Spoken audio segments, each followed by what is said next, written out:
Everyone, मैं हूं अभिषेक खंडेलवाल और मैं आपका स्वागत करता हूं आपके अपने ग्रास रूट चैनल के ऊपर। दोस्तों, आज जो मैं सब्जेक्ट स्टार्ट करने जा रहा हूं, आप लोगों को दिख गया होगा जो मैं सब्जेक्ट स्टार्ट करने जा रहा हूं। जिस तरीके से बहुत सारे सब्जेक्ट जैसे हिंदी, इंग्लिश हम लोगों ने पढ़े हैं, उसी तरीके से एक इकोनॉमिक्स भी एक सब्जेक्ट होता है। तो कोई भी जो सब्जेक्ट होता है उसको पढ़ने से पहले हम लोगों को ये पता होना चाहिए कि वो सब्जेक्ट हम लोग क्यों पढ़ रहे हैं, किस लिए पढ़ रहे हैं, और उसके पढ़ने के बाद हम लोगों को क्या पता चल जाएगा। कोई भी जो नया सब्जेक्ट होता है उसको पढ़ने से पहले हम लोगों को ये ज़रूर पता होना चाहिए कि वो सब्जेक्ट हम लोग क्यों चूज़ कर रहे हैं, या उसको पढ़ने के बाद हम लोगों को क्या नॉलेज मिलेगा। तो इसी में मैं स्टार्ट कर रहा हूँ आपका जो सब्जेक्ट है इकोनॉमिक्स। पहले मैं आपको इकोनॉमिक्स की हिस्ट्री के बारे में बता देता हूँ कि इकोनॉमिक्स होती क्या है। हम लोग बात करें अगर इकोनॉमिक्स की, तो जो इकोनॉमिक्स है, अगर सीधी सी भाषा में इसको मैं बोलूँ तो हिंदी में हम लोग इसको अर्थशास्त्र बोलते हैं। और जो ये अर्थशास्त्र है वो दो शब्दों से मिलके बना हुआ है, अर्थ प्लस शास्त्र। भाई ऐसा शास्त्र जो हम लोगों को अर्थ के बारे में नॉलेज देता हो। और अर्थ का मतलब हमारे यहाँ लिया जाता है मनी से। अर्थ का मतलब लिया जाता है मनी से।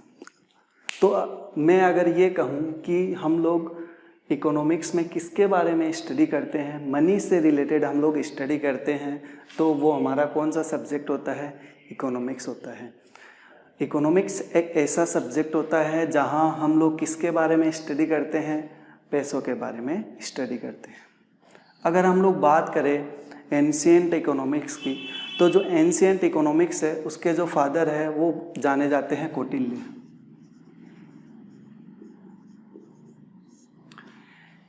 एंशिएंट इकोनॉमिक्स के जो फादर है वो हमारे हैं कौटिल्य, जिसका निकनेम है या हम लोग जिसको चाणक्य के नाम से भी जानते हैं। इकोनॉमिक्स को एक नया सब्जेक्ट नहीं है, यह पहले से भी चलता था। अब देखो, हम लोग बात करें इकोनॉमिस्ट की, तो देखो जो इकोनॉमिक्स है उसको जो डिफाइन किया था 1776 में, जो इकोनॉमिक्स है उसकी थोड़ी हिस्ट्री पढ़ने के बाद हम लोग इसकी डेफिनेशन वगैरह के ऊपर जाएंगे। तो अगर हम लोग बात करें फादर ऑफ द इकोनॉमिक्स, तो आपके जो फादर ऑफ द इकोनॉमिक्स है वो कहलाते हैं आपके एडम स्मिथ।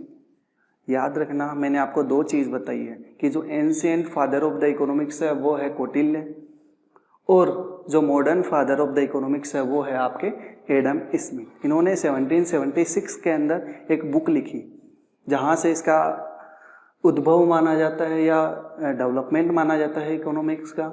वो बुक का नाम था an inquiry into the nature and the causes of wealth of Nations.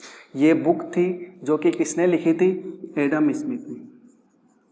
और जो फादर ऑफ द इकोनॉमिक्स है वो किसको जाना जाता है, एडम स्मिथ को।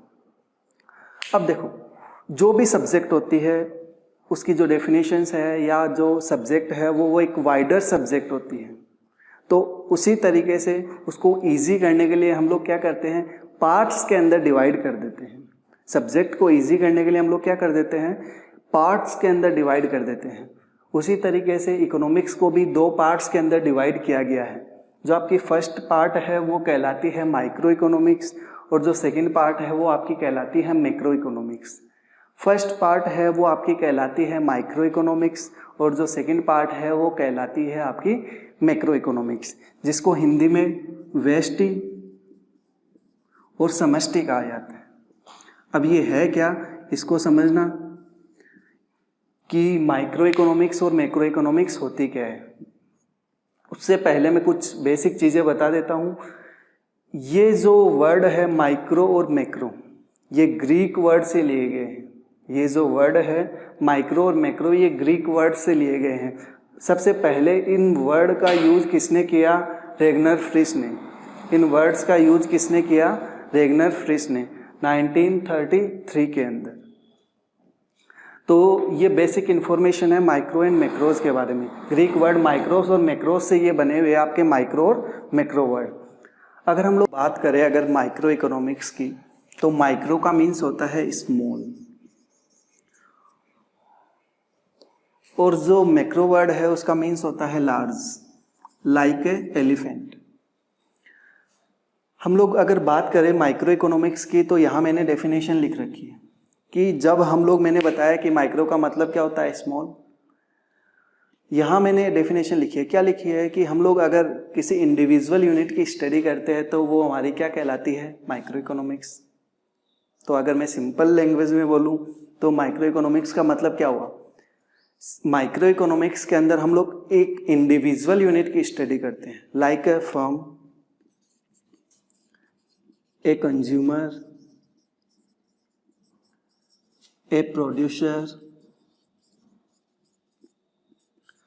तो एक इंडिविजुअल यूनिट की स्टडी हम लोग कहाँ कर रहे हैं, माइक्रो इकोनॉमिक्स के अंदर। तो माइक्रो इकोनॉमिक्स की डेफिनेशन क्या हो गई कि माइक्रो इकोनॉमिक्स के अंदर हम लोग किसकी स्टडी करते हैं, एक इंडिविजुअल यूनिट की, वो हमारी कहलाती है माइक्रो इकोनॉमिक्स की, जिसको हिंदी में वेस्टी कहा जाता है। फिर हम लोग बात करते हैं मैक्रो इकोनॉमिक्स की। तो मैक्रो इकोनॉमिक्स की मैंने यहाँ डेफिनेशन लिख रखी है। यहाँ हम लोग किसकी स्टडी कर रहे थे, जो आपकी माइक्रो इकोनॉमिक्स है, उस माइक्रो इकोनॉमिक्स में हम लोग एक स्मॉल यूनिट की स्टडी कर रहे थे या इंडिविजुअल यूनिट की स्टडी कर रहे थे। इसके अंदर हम लोग क्या करेंगे, जो इंडिविजुअल यूनिट है उसके पूरे ग्रुप को इंक्लूड कर लेंगे। देखो डेफिनेशन लिखी है, when we study about group of all individual unit, जब हम लोग पूरे इंडिविजुअल का जो ग्रुप है उसकी स्टडी करते हैं तो वो हमारी क्या कहलाती है, मैक्रो इकोनॉमिक्स, या जिसको हम लोग कहते हैं समष्टि अर्थशास्त्र। जो मैक्रो इकोनॉमिक्स है उसको डिफाइन किया था 1936 में जो किन्स है, जॉन मेनार्ड किन्स। तो किन्स ने इसको डिफाइन किया था। उसकी जो बुक थी 1936 के अंदर, the general theory of income and employment, उसके बाद से ये मैक्रो इकोनॉमिक्स है वो डेवलपमेंट या स्टार्ट हुई थी। एक चीज़ और बता देता हूँ, जो इकोनॉमिक्स है वो आपका ग्रीक वर्ड ओइकू प्लस नोमस से मिलके बना हुआ है। तो ये कुछ बेसिक चीज़ें थी। हम लोग बात करते हैं जो इकोनॉमिक्स की डेफिनेशन है उसको। देखो जो इकोनॉमिक्स की डेफिनेशन है उसको अलग अलग टाइम पे अलग अलग इकोनॉमिस्ट ने अलग अलग तरीके से डिफाइन किया है। तो यहाँ जो इकोनॉमिक्स की डेफिनेशन है उसको हम लोगों ने 5 पार्ट में डिवाइड किया है। मतलब जो इकोनॉमिस्ट हैं उन लोगों ने इसकी 5 तरीके की डेफिनेशन दी है। सबसे पहले जो आपकी है वो है वेल्थ डेफिनेशन। देखो जो वेल्थ डेफिनेशन है उसको डिफाइन किया था एडम स्मिथ ने। जो एडम स्मिथ था फादर ऑफ द इकोनॉमिक्स, बता दिया था मैंने आपको। वेल्थ डेफिनेशन है उसको डिफाइन किया था एडम स्मिथ ने। फिर है आपकी वेलफेयर डेफिनेशन। जो वेलफेयर डेफिनेशन है उसको डिफाइन किया था अल्फ्रेड मार्शल ने। फिर आपकी जो 3rd नंबर पे है वो आपकी है स्केर्सिटी डेफिनेशन, दुर्लभता संबंधी परिभाषा। इसको डिफाइन किया था आपका लियोनल रॉबिन्स ने।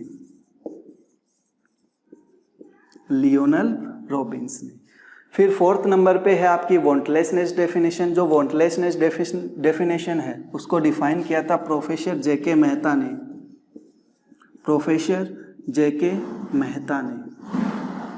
इसके बाद जो लास्ट है वो है आपकी डेवलपमेंट डेफिनेशन। जो डेवलपमेंट डेफिनेशन है उसको डिफाइन किया था फर्ग्यूसन एंड सैमुएल्सन ने, जो कि नोबेल पुरस्कार विजेता थे। इन लोगों को नोबेल पुरस्कार मिला था।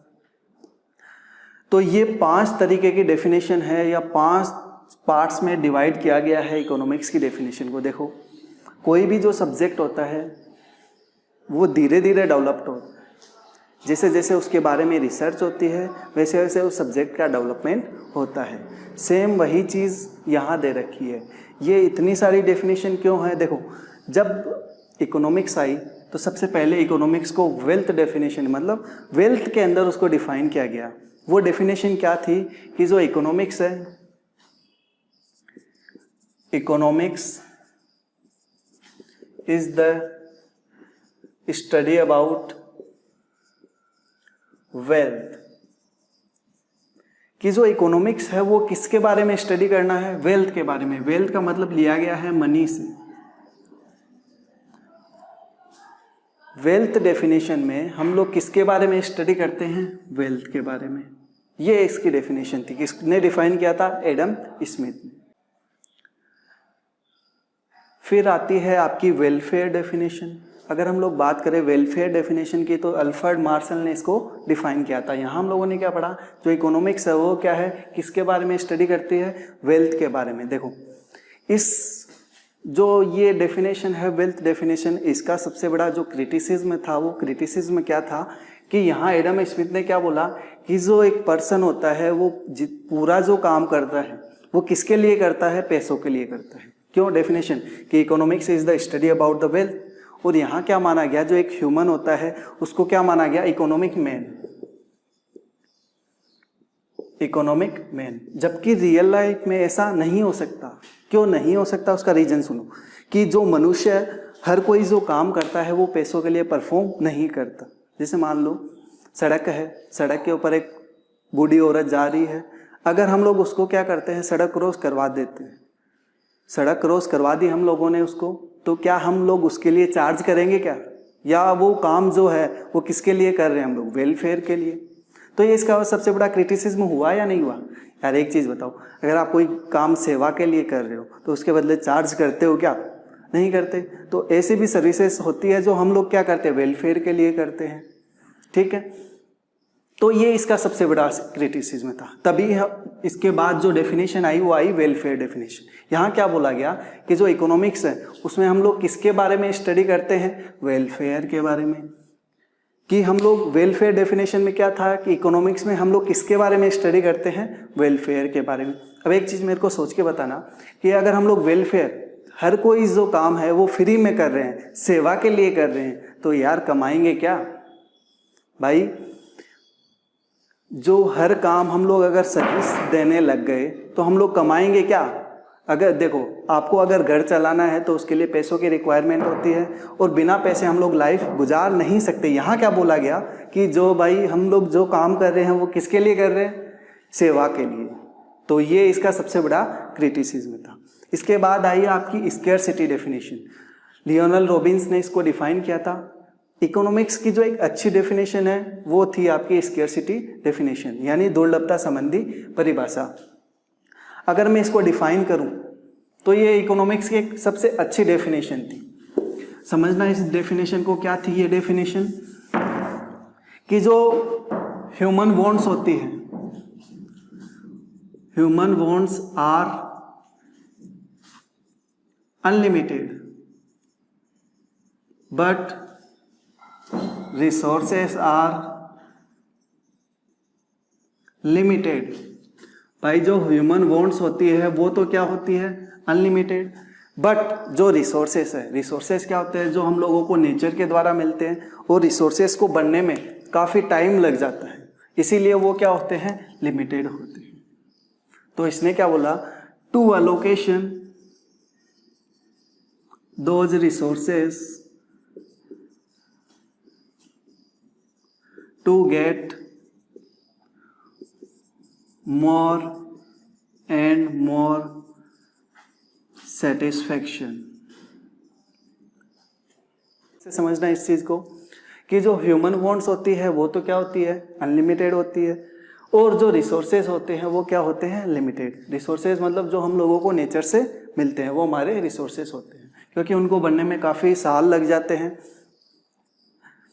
To allocation those resources to get more and more satisfaction. और हम लोगों को उन रिसोर्सेज को ऐसे एलोकेट करना चाहिए ताकि हम लोगों को ज़्यादा से ज़्यादा सेटिस्फेक्शन मिल सके। एक एग्जांपल देता हूँ, इस एग्जांपल के थ्रू समझना। जैसे मान लो मम्मी ने आपको 100 रुपये दिए हैं। मम्मी ने आपको कितने रुपए दिए हैं? 100 रुपये। तो आपके जो रिसोर्सेस है वो क्या है? लिमिटेड है। कितने हैं? 100 रुपये। और उस 100 रुपये में आप लोग क्या क्या चाहते हो? मान लो मूवी देखना चाहते हो, आइसक्रीम खाना चाह रहे हो, इसके अलावा मम्मी ने और भी कुछ चीज़ों के लिए बोला है वो आपको कंप्लीट करनी है। तो आपकी जो रिक्वायरमेंट है यहाँ मैंने लिख दी है, एंड अदर। आपकी जो वांट्स है वो ये है, अनलिमिटेड है, कितनी भी यार 100 रुपये में आपके पास अगर रुपए है तो आप बहुत सारी चीज़ें सोचोगे कि यार ये कर लूँ या ये खरीद लूँ, ये परचेज कर लूँ, ये कर लूँ। तो जो ह्यूमन वांट्स होती है वो अनलिमिटेड होती है, बट रिसोर्सेस आर लिमिटेड। आपके पास कितने रुपए, मम्मी ने कितने रुपए दिए, 100 रुपये दिए, तो हम लोगों को उन रिसोर्सेज का ऐसा यूज़ करना चाहिए या ऐसे एलोकेट करना चाहिए, इन 100 रुपये को हम लोग ऐसे एलोकेट करें ताकि हम लोगों को ज़्यादा से ज़्यादा क्या मिले, सेटिस्फेक्शन मिले। तो मान लो 50 रुपये में अगर मैं मूवी में खर्च कर देता हूँ, आइसक्रीम में 10 रुपये खर्च कर देता हूँ, 20 रुपये की बुक परचेज कर लेता हूँ, फिर बच गए मेरे लास्ट में 20 रुपये। तो 20 रुपये मैंने जो अदर चीज़ें मंगवाई है मम्मी ने वो मैंने परचेज कर ली। तो मैं जो अपनी सेटिस्फेक्शन है उसको ज़्यादा से ज़्यादा कर पा रहा हूँ, नहीं कर पा रहा हूँ? क्यों कर पा रहा हूँ? क्योंकि मैंने उन रिसोर्सेज को इस तरीके से एलोकेट किया है ताकि मेरे को ज़्यादा से ज़्यादा क्या मिले, सेटिस्फेक्शन मिले। अंडरस्टूड? फिर हम लोग बात करते हैं वांटलेसनेस डेफिनेशन। जो वांटलेसनेस डेफिनेशन है उसको डिफाइन किया था प्रोफेसर जेके मेहता ने।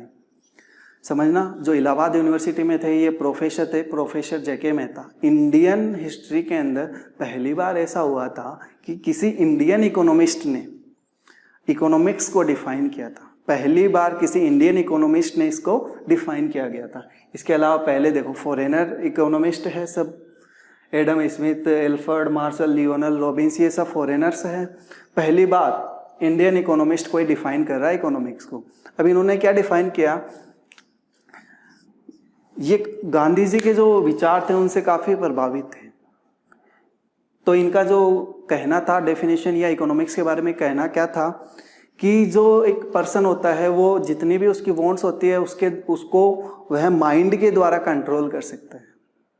अगर एक ह्यूमन है तो उसकी जो वांट्स होती है तो उसको वो माइंड के द्वारा कंट्रोल कर सकता है ताकि दूसरी वांट्स अराइज ही ना हो। समझना इस चीज़ को कि जो ह्यूमन होता है तो उसकी जो माइंड है उसको अगर वह कंट्रोल कर ले तो वह दूसरी चीज़ की रिक्वायरमेंट होने ही नहीं देता। तो क्या रियल लाइफ में ऐसा पॉसिबल है? क्यों? क्या एक पर्सन वांटलेसनेस हो सकता है? ये क्वेश्चन अराइज।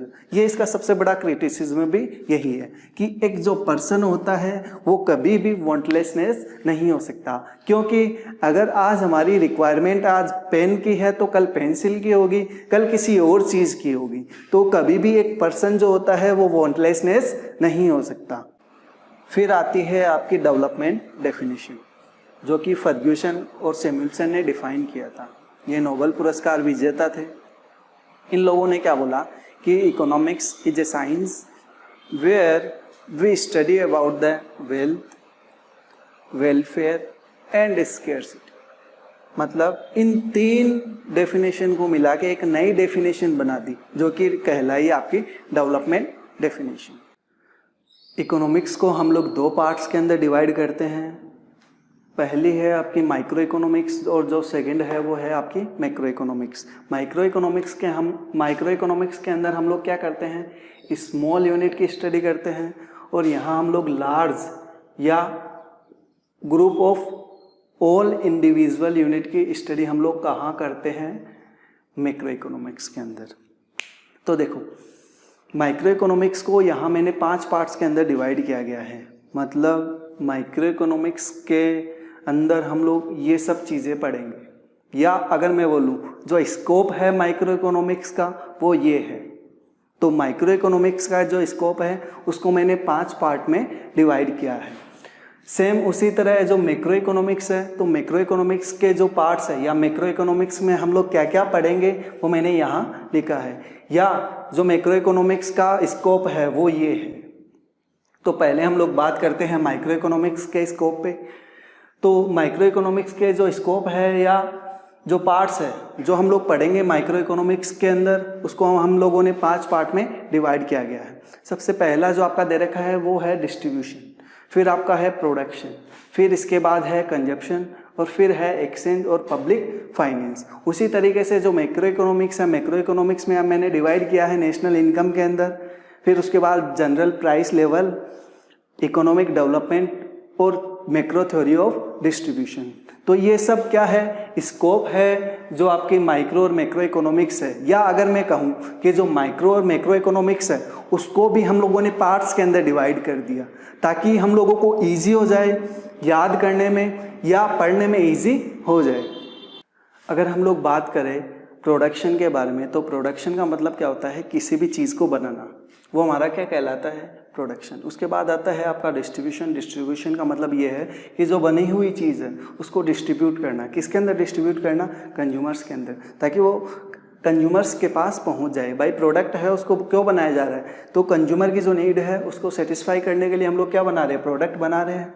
उसके बाद क्या होता है, कंजप्शन। कंजप्शन का मतलब क्या होता है, किसी भी चीज़, किसी भी गुड्स और सर्विसेज का यूटिलाइजेशन, वो हमारा क्या कहलाता है, कंजप्शन कहलाता है। जैसे कि मेरे को गर्मी लग रही है, मैंने फ़ैन ऑन किया तो ये कहलाएगा इलेक्ट्रिसिटी कंजप्शन। भूख लग रही है, हम लोगों ने खाना खाया तो ये फूड कंजप्शन कहलाया। तो ये होता है आपका कंजप्शन। फिर इसके बाद आते हैं एक्सचेंज। अगर हम लोग बात करें एक्सचेंज की, तो हम लोग क्या करते हैं, जो प्रोडक्ट है उनको सेल और परचेज करते हैं। जो प्रोडक्ट है उनको सेल और परचेज करना, वो हमारा क्या कहलाता है, एक्सचेंज कहलाता है। उसके बाद हम लोग आते हैं पब्लिक फाइनेंस के अंदर। तो पब्लिक फाइनेंस का मतलब ये है कि जो पैसा है वो कहाँ से आएगा, प्रोडक्शन करने के लिए पैसा कहाँ से आएगा और किस तरीके से उसको मार्केटिंग प्रोसेस के ऊपर खर्च किया जाएगा, ये सब कहलाता है आपका पब्लिक फाइनेंस। तो ये पार्ट थे आपके माइक्रो इकोनॉमिक्स के। फिर हम लोग बात करते हैं मैक्रो इकोनॉमिक्स की। तो मैक्रो इकोनॉमिक्स को हम लोगों ने 4 पार्ट में डिवाइड कर दिया, या जो स्कोप है मैक्रो इकोनॉमिक्स का वो ये है। मतलब मैक्रो इकोनॉमिक्स के अंदर ये सब चीज़ें हम लोग पढ़ेंगे। क्या क्या पढ़ेंगे मैक्रो इकोनॉमिक्स के लिए, नेशनल इनकम हम लोग कहाँ पढ़ेंगे, मैक्रो इकोनॉमिक्स के अंदर। जनरल प्राइस लेवल हम लोग कहाँ पढ़ेंगे, मैक्रो इकोनॉमिक्स के अंदर। इकोनॉमिक डेवलपमेंट है वो कहाँ पढ़ेंगे हम लोग, मैक्रो इकोनॉमिक्स के अंदर।